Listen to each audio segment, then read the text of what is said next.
system's operating correctly. Now we're going to touch base on the maintenance. Some of the small required things that you should be doing weekly or monthly. If you'll notice, the unit's dripping water. As we remove the water or we condition the air in the space, it gets collected and runs out of a trap. This bent piece of pipe is our P-trap. Now this is a required piece on the horizontal models, as there's no room inside for a trap like the vertical models. This trap will prevent air from sucking back in through this tube and allowing the unit to drain properly instead of flooding. As water drains out of this tube, it will fill up this small part of this trap, preventing air from sucking back through the tube and allowing the unit to drain properly. The traps are low pressure and don't require glue. I don't recommend gluing them as they do require cleaning several times a year. In order to do that, shut your system down and you can simply disconnect the trap and using a pipe cleaner, clean out the inside of your trap as they tend to sludge up. If this stops flowing, the unit will flood.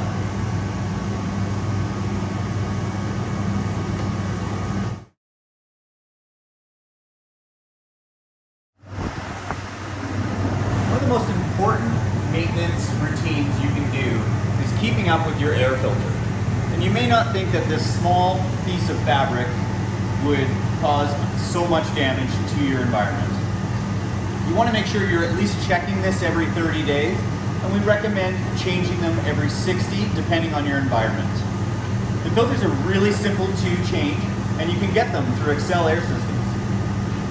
What you're going to do is you're going to go to your thermostat, and you're going to turn off cooling, the fan,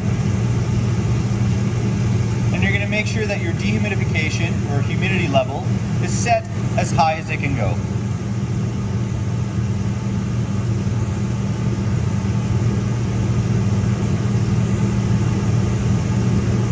Once you're done, push home. The unit should turn off momentarily, including the fan. With the unit now off, we can remove our filter.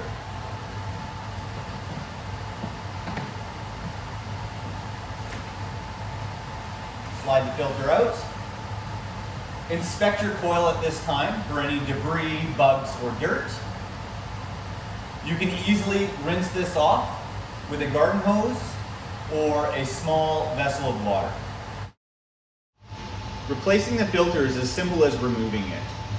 Select your clean filter, ensuring that the size matches the one removed, and place it back into the filter frame. Ensuring it's snug and lines up nicely in all the corners. So now we've changed the filter. One of the simplest jobs to do in the maintenance guide. However, it's one of the most important. Allowing your coil behind this filter to get dirty will hinder the performance of the unit. Having a dirty or restricted air filter will cause you to lack in both cooling and dehumidification, causing stress to the environment you're trying to care for.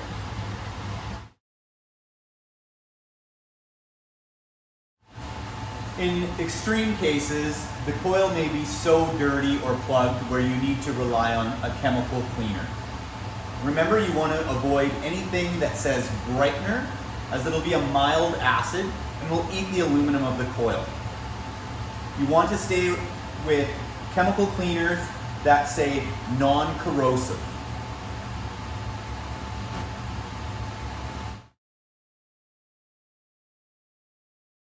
While plumbing and wiring your Evolution Series system, we utilize some quick connect cables. The condenser plug is a turn and lock fitting which simply removes in a quarter turn. Lines up and is quickly reinstalled.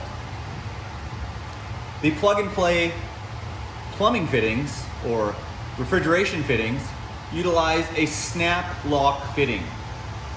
To turn or remove this fitting, you simply pull back this red collar and twist the silver nut.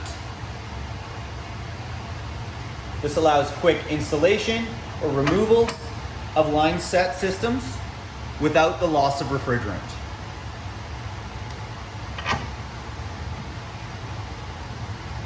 And just as easy as it was to remove, thread it back on until you hear the snap of the red lock collar. And that line is now attached, leak-free, and ready to run.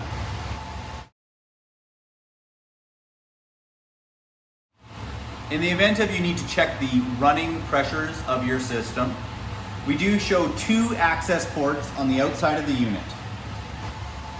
Our liquid service port and our suction service port, giving you access to the high side and low side running pressures of the system in both cooling and dehumidification. Now that we've shown you the refrigeration and electrical lines on our horizontal unit, the lines, the electrical connections, and electrical panel, even the condensate drain, can be modified to fit anyone's needs.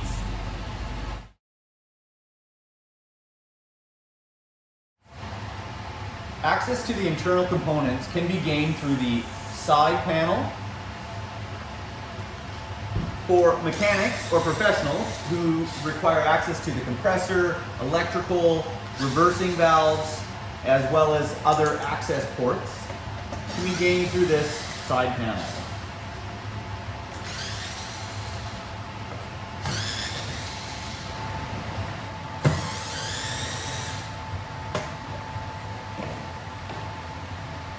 Once all the Phillips screws have been loosened, you can then remove the panel.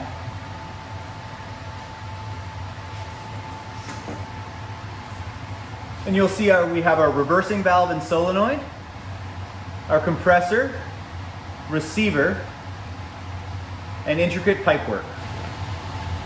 We do have secondary access to the low side suction port and our high side liquid line.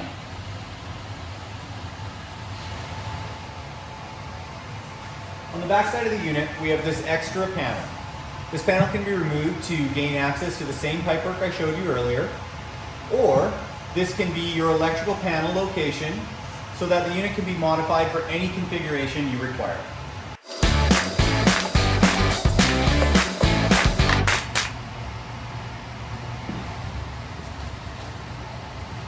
So you do have access to the low side pressure port and high side pressure port from this small panel. In the event of this panel is pressed against a wall or another unit and doesn't allow you access.